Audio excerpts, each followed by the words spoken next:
Hi, this is Jeremy Kellett, Director of Recruiting here at Oakley Trucking, and I'm your host for this podcast. This is the Oakley Podcast, Trucking Business and Family. Once again, we're here to bring you a new episode.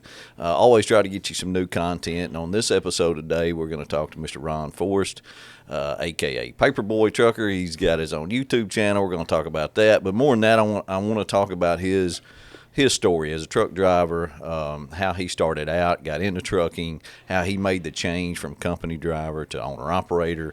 Just a great story that I always like to, it feels good when I can bring you guys some good, original, authentic content that you can hear straight from our owner-operators. And the good thing about our owner-operators, they tell it like it is. They don't hold back. So there may be some good, there may be some bad up in this episode, but we're going to find out and pick old Ron's brain a little bit and see what he has to say about it.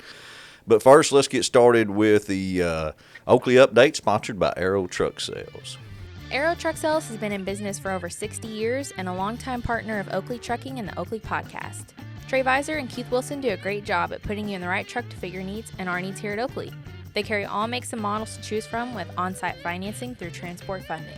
So whether you're a seasoned owner-operator or a first-time buyer, be sure to contact Keith Wilson at Arrow Truck Sales at 573-216-6047 and tell him you heard it on the Oakley Podcast. So on today's update, it's really not much of an update other than I mentioned it the last episode. We're going to take off the whole month of December as far as putting out any new episodes. We've got some really, really good. Now, I don't want y'all to think, oh, good, I ain't got to watch that for the whole month of December, because I need you to still continue to watch the Oakley Podcast, because we're going to re-air some really good ones that we think deserve a second running. And I want y'all to check those out as we go through December. And we're spending December actually, we're spending December recording some new stuff. We got some really good ideas.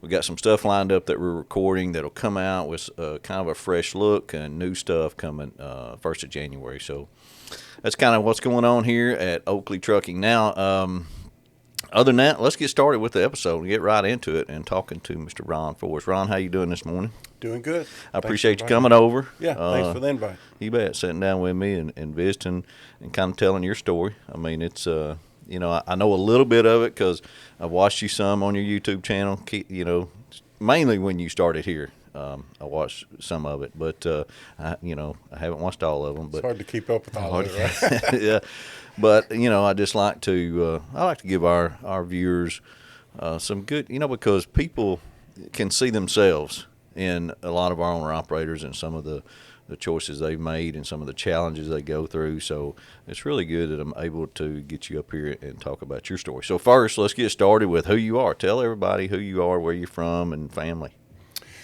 Well, you've already explained I'm Ron Forrest, and I grew up in eastern Arkansas, Helena, West Helena, and live in Sherwood now. My wife and I, we have 3 grown children, 2 sons that still live in central Arkansas, and a daughter who's in Oregon. She'll be coming in for Christmas, so we'll be looking forward to that. 2 grandkids, and Are the grandkids here with Yeah. the boys? Yeah. So My you get to oldest see them son they live in Jacksonville, so it's pretty close. And then our middle child, Jace, he's the one that helps me with the videos. He lives in Little Rock, so shout out to Jace. Good. And then Jenny's our daughter. She joined the National Guard before she even left high school, and has been in the National Guard now for I think 6 years. Good for her. Is that what took her out to Oregon? She moved. Yeah, she's still she had to switch from Arkansas to the Oregon National Guard, but no, I think she just wanted to go explore the world, and ended up in Oregon. Man. Yeah. Well, maybe she'll get that out of her system and come on back home eventually. You never know. Hope so. We hope so. Yeah. Yeah. So, anything you do on the weekends when you got your time off? What do you like to do? Well, I don't really have a lot of extra time for lots of hobbies. I do like to fish. Don't get to do it much anymore, but we keep an old pontoon boat up at Greer's Ferry Lake. So in the summer, we do a lot. Every chance we get, we go up to the lake and, just cruise around on the old pontoon. There's nothing wrong with that. Yeah. But I just had some skin cancer removed. Oh, so maybe I'm can't paying tell. the price. Yeah, they did a pretty good job. I just had my Yeah. stitches out like a couple weeks ago. Too much sun up there on Goose Ferry? Well, it's probably more from my childhood, Back in the day, they used to just send us out in the dangerous sun and say, come back for supper, you know. We didn't know what sunscreen was. We didn't have sunscreen, so I don't know, So when did you start driving a truck? Oh, let's see. It was April of 2019. I worked in the newspaper business for 33 years, and I got to a point where I could see, that was, I was going to have to bail out at some point because it was just disappearing slowly, so I made the decision to... Did you work at the newspaper here in Little Rock? Yeah. I started out working in Little Rock at the Arkansas Democrat. If you'll remember back when we had two statewide newspapers, there was the Arkansas Democrat and then the Arkansas Gazette. Mm-hmm. And then I started at the Democrat. I worked at the Gazette for about 3 years and went back to the Democrat, and then they merged, became the Arkansas Democrat Gazette. So I worked there for a majority of my newspaper career, but I also worked at a newspaper in Athens, Georgia for 9 years. That's interesting. What made you get in the newspaper? I mean, is that what you always wanted to do? No, man. I got out of college and bounced around, did 2 or 3 jobs and was just trying to find something, to sink my teeth into. And I went on an interview. I wasn't a writer or a reporter or anything. I was in the circulation division of the newspaper, the sales, customer service, distribution. Okay. Yeah. So, just went on an interview, got hired, and spent a long time doing it. You spent a long time, 33 years. Yeah. So you spent 33 years doing that, and then you saw, everything's just going digital technology, and you got to make a change. Yeah. Well, I went to Georgia, was the circulation director at the paper there for 9 years, and that company, which owned about 12 newspapers across the country, was headed into bankruptcy, and they had told me, my position was going to be gone at the end of the year. So we came back here, worked at the Democrat Gazette for a few more years. But just finally got to a point where I was like, look, I'm not going to be able to keep working in the newspaper business till I can retire, so I'm going to have to figure out something else. So, started watching some guys on YouTube videos, seeing what it was like. I had no idea, a few years ago I was going to end up in truck driving, didn't have any idea, but started, looking at ads. Seemed like there was good money. People were always trying to hire truck drivers and promising good pay.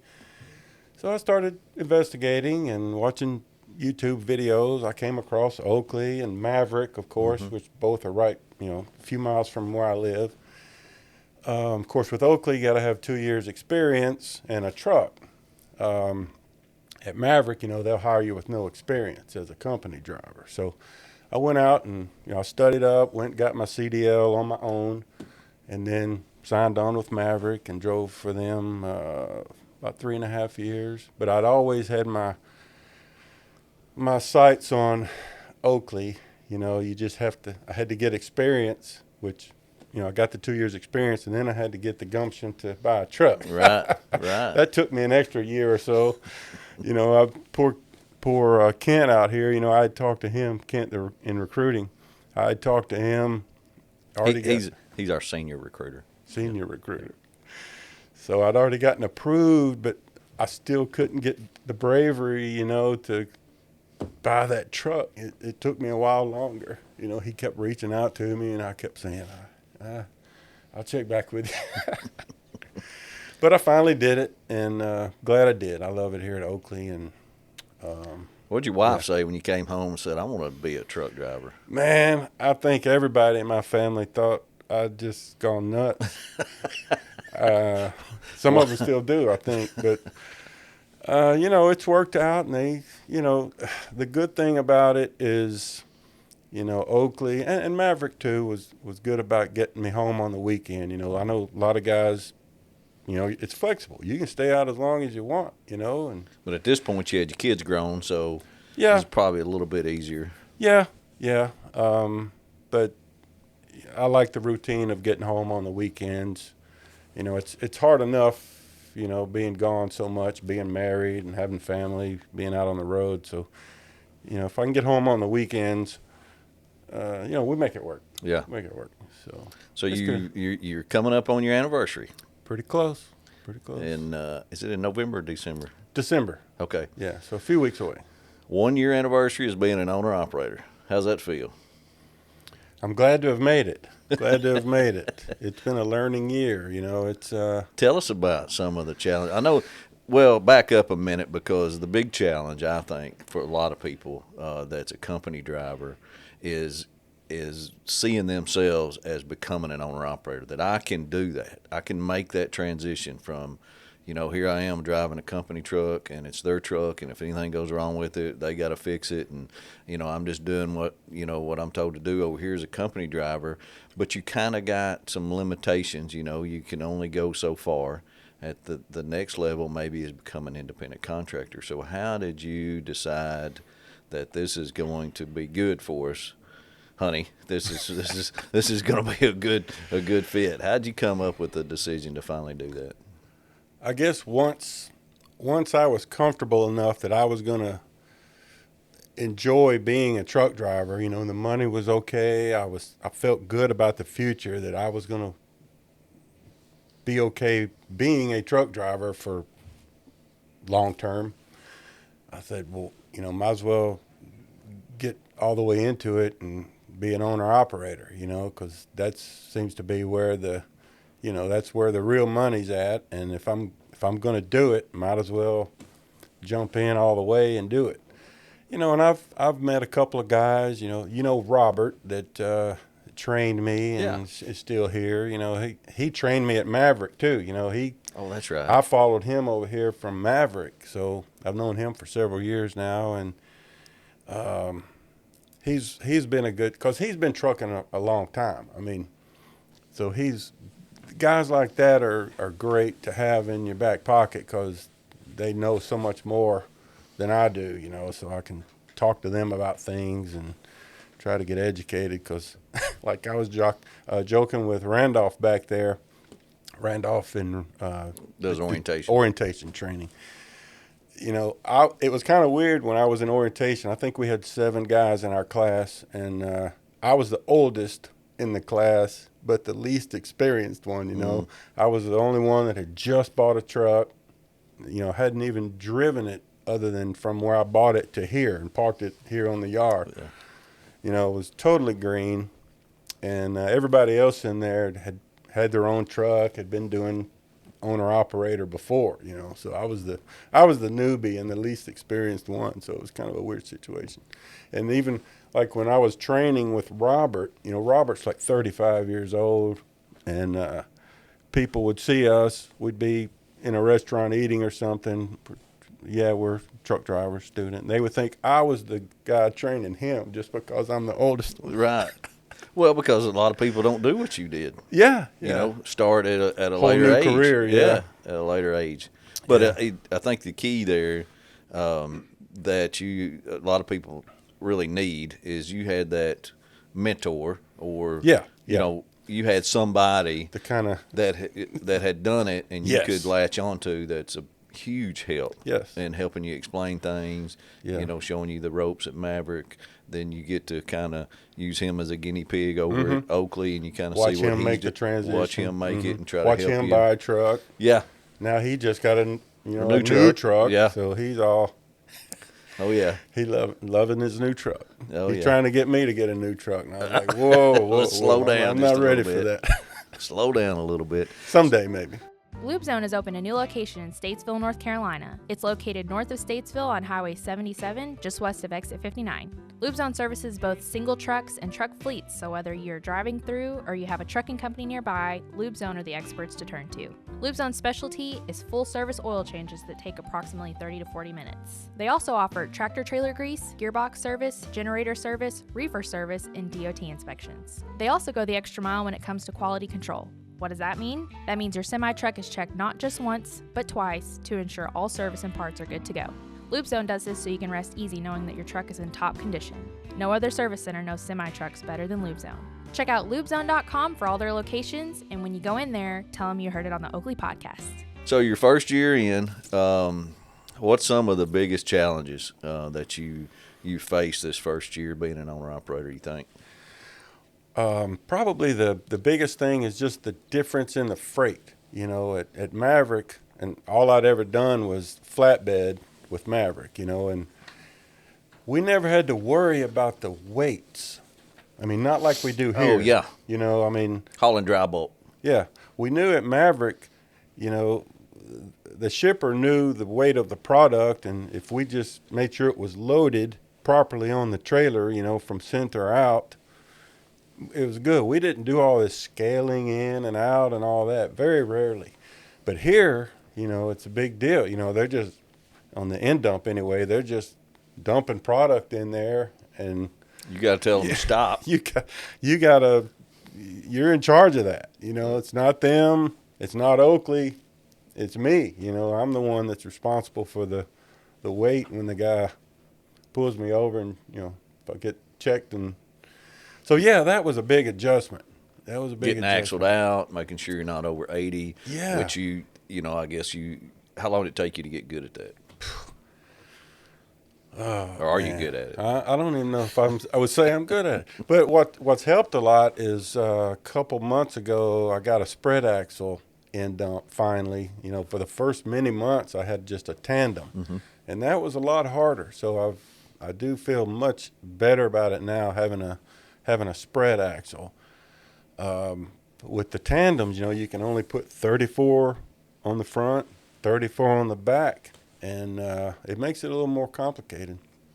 And I've gotten a ticket, you know. Overweight, over axle. Actually, my first week out, I got pulled over in Ohio and was about 1,000 pounds over in the front. I was under 80,000. That's what a lot of the shippers don't understand. You know, when they're loading you, they want to just get you up close to 80,000. You know, like. I said, wait a minute now. You know, I got to be 34 and 34. That's right. So, but yeah, so I got a ticket. That was a learning experience. And then they make you pull around. For you guys that haven't gone through this yet, not everybody does this, but if you're over axle, they'll make you come in, show all your paperwork, give you a ticket, pay your ticket and all that, and then you got to pull around the back and get your load fixed. You got to get that product moved so that you're legal. So you either got to shovel some to the back or slide your fifth wheel or something. Yeah. So we ended up, luckily, you know, tilted up a few times, a little at a time, until we got some product to move back, and it was okay and scaled out. It took us a couple of attempts, but yeah, that's been the most challenging thing, is just that difference in freight, you know, and the weight. And making that adjustment. And the job, I mean, just the actual job of pulling a dump trailer and getting used to it. Yes, the dump trailer is scary, you know. Mm-hmm. At first, you know, it takes a little time to get comfortable with that, because it's a scary thing when you first start doing it. You know, you get a full load in there, and you're putting it up in the air to dump it out. It can be kind of scary. Sure. In fact, I had a new referral student. He's been here maybe a couple months now, but he started out in end dump and then just decided he switched to hopper because he just wasn't comfortable with that end dump. But it doesn't bother me now. I'm perfectly comfortable with it. It doesn't scare me. You know, I just try to watch, make sure I'm in a good spot, you know, check my tires, make sure I'm on good ground, and You know, there's nothing up above me, and just don't get in a hurry. Take it easy. You know, this is only going to take a few minutes, but they're important minutes. You know, pay attention to what you're doing. You know, don't get in a big hurry. Right. But, yeah, a lot different than flatbedding, you know. Yeah. Isn't it a lot different than just about anything? Yeah. That's what we try to tell people. But it's hard, you know, but it's hard to explain it. So, you know, you learned all you could from Robert and from Kent, but you still came, when you came over here. Oh, no. It was a wake-up call. Oh, yeah, completely different. Completely different. Yeah, so you just got to learn, man. Just got to get out there and do it. So, you know, we talked to you in the beginning about stuff coming over here. How about, I mean, the biggest thing I think people want to know is, I mean, is it worth it? You know, is making the change to become an owner-operator, is it worth it? Well, that probably depends on the person. I mean, I think, you know, Oakley's the only place I've been an owner-operator, and I'm totally happy with it. The money's good. You know, the money y'all said we could make is true. You know, it's not inflated. So, you know, if you're out there looking at Oakley stuff, you know, the money that the recruiters tell you, Jeremy, Randolph, everybody, they'll give you real reachable numbers. And I talk about that on some of my videos too. I actually go over my pay settlements and give people some numbers from time to time. Good. You know, so it's, yeah, the money's there. The difference, and you alluded to this a little earlier, is the owning the truck part, you know, and keeping the truck running. You know, when I was at Maverick, I was always in a fairly new truck, you know, maybe brand new, maybe a year or two old. I think I had three different trucks while I was there. But, you know, so I bought a used truck, you know, to come over here, it had 435,000 miles on it. But when I was at Maverick, how many's it got on it? 535. Yeah. So you're working pretty hard. Yeah. Working pretty hard. But, you know, at Maverick, you know, and I only live 8 miles from here, so I could park at the Maverick yard on the weekends just like I park here. And they had a shop 24/7, you know, so if there was anything with the truck or the trailer, I could just sign it in and have it worked on over the weekend. I come back out and it's okay. But over here, you know, you're responsible for the truck. A lot of things got to be done to that. Yes, and that's probably what I didn't have a good grasp on, is just how much time you put into, you know, getting your truck, keeping your truck running, getting it to the shop for this or that. Just That's a big deal when because the truck's your lifeline. I mean, you got to have the truck going or you're not a truck driver. Right. So that's probably one of the biggest challenges. I think I've said that before on here, is becoming an owner-operator, is the truck. I mean, I feel like, you know, Oakley's got everything else. You know, we got the money, we got the freight, we got the, you know, the work, we got the access to insurances, you know, physical, all that stuff. We provide the liability insurance. We try to make it easy, but that truck that's a wild card on us, because, you know, we don't have any trucks. Right. And we sure, I mean, we need you running too.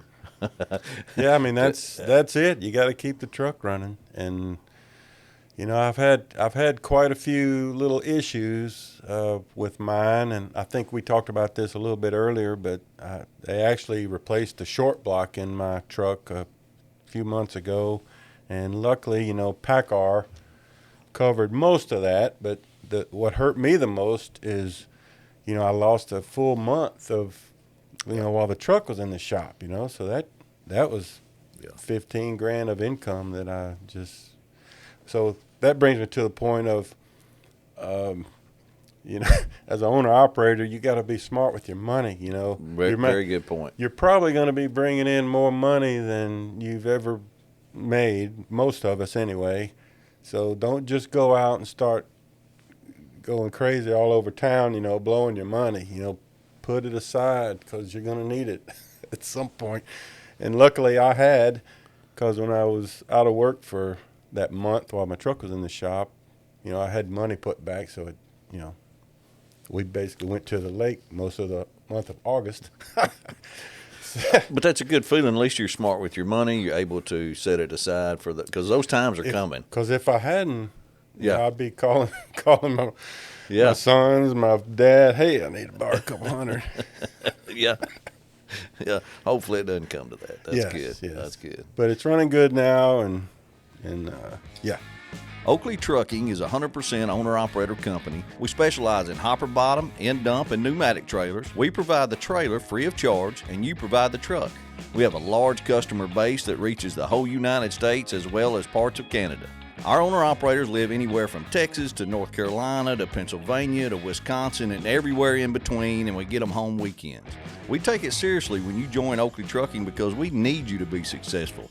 Oakley offers great benefits and competitive mileage pay, so you know that when your wheels are turning, you're generating money no matter if you're loaded or empty. We understand that you want to make a good living and that you make our living. We only take on independent contractors, and to be honest with you, we are very particular on who we lease on. You must have a good driving record, good work history, and clean, dependable truck. So if you're interested in Oakley Trucking or just want some more information, you can go to oakleytrucking.com, listen to our weekly podcast, The Oakley Podcast, and subscribe to our YouTube channel.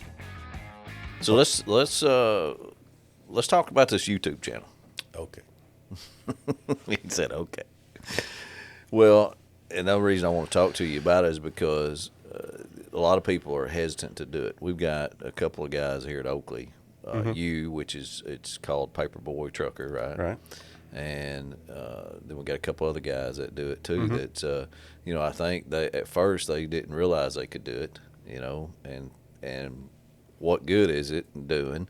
I mean, we actually, me and Annabelle and Corey, we encourage our owner operators to come through to do it, and we don't have any control on what you put out. That's strictly. You put out good, you put out bad, whatever, but we like it because it's real. Yeah. And people can get an idea of what's going on here. And you've got some really good ones. I've watched. Thank you. Of course, I can't watch them all, but just the part I like is the part dumping. The part loading, the weights, like you're talking about, the real stuff that people need to know on how to operate an end dump. I think is really beneficial to people thinking about coming over here. But how'd you get started in this YouTube? What made you do that? Man, I had no idea I was going to get into doing videos when I started driving. But after I'd been at Maverick for a year or so, and Maverick had 2 or 3 guys over there that I had watched to get me at Maverick, and they had all quit making videos. One of them retired. One of them, I think, got injured and left. And, all of a sudden, it was like this gap of no videos. And I was like, man, maybe I could do that, So I bought me a used GoPro off of eBay and just basic equipment, got started. And luckily, my son, Jace, kind of jumped in to help me because the first few videos, I'd bring them back and he was helping me with them. We had to get a different computer that had better video graphics. You learn. You guys probably know because y'all are experts at this, but we didn't know anything about making videos, so we had to get software, for processing the video. So it was definitely a learning experience. But Jace, I made the first few videos and I bring them back and he'd be like, no, Dad, this ain't gonna work, So he was like, just go out there and film what you do, So he kind of got me into what I'm doing now, So I just try to show people what I'm doing. I mean, I can't show everything, of course, it's just impossible. But I just try to give people a good idea of what's. I try to show the trips I'm going, the jobs I'm getting, where I'm going. I try to show the shipper or the customer if I can. Not everybody wants you doing that in there. I try to be okay with that and just give them a good idea and some real numbers about pay and things so they can, if they're interested in Oakley or back then Maverick, they've got good information. So, Well, it helped you make a decision. yeah, I mean, if it hadn't been for me finding those guys at Maverick that were doing YouTube videos at the time, I probably would not have gotten into this, because, just looking at online ads for truck drivers or in the newspaper ads or something, if I hadn't had videos to go really see a guy doing it and talking about it, I don't know if I'd ever jumped into it. So you're doing one every couple days. Oh man, Seems like. Yeah, we usually put out 3 to 5 videos a week. I try not to make them too long, but I try to keep them somewhat, the content somewhat relative. But you have to chop them up at some point, But I pretty much just go through the week and try to film what I'm doing, and then I get home and I have to kind of, I spend 2 or 3 hours going through the footage, kind of putting it together, and I'll make, like video 1, video 2, video 3, use these pieces, kind of construct it for him, and then I take it to him, and he builds the videos and uploads them. So if I had to do all of that myself, I wouldn't do it. It takes too much time, and it's like a part-time job for Jace, because I give him, I pay him for a percentage of whatever I make from YouTube, which is not a lot, or any referral bonuses I get. So it's like a part-time job. That's good. Yeah. That's good. It's a partnership. So referral bonuses.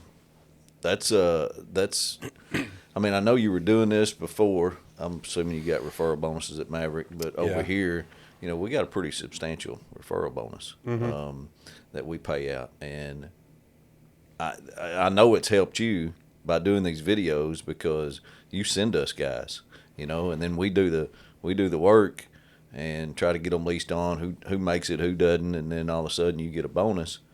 But it helps. You still stay in contact with a lot of these guys that talk to you, don't you? You have a lot of people hit you up, don't you, about it? Yeah. In fact, just this past week, 3 or 4 guys, that I'm talking to that I've either already given them over to recruiting or they're already scheduled to start. I think there's 2 of them that are scheduled to start in January.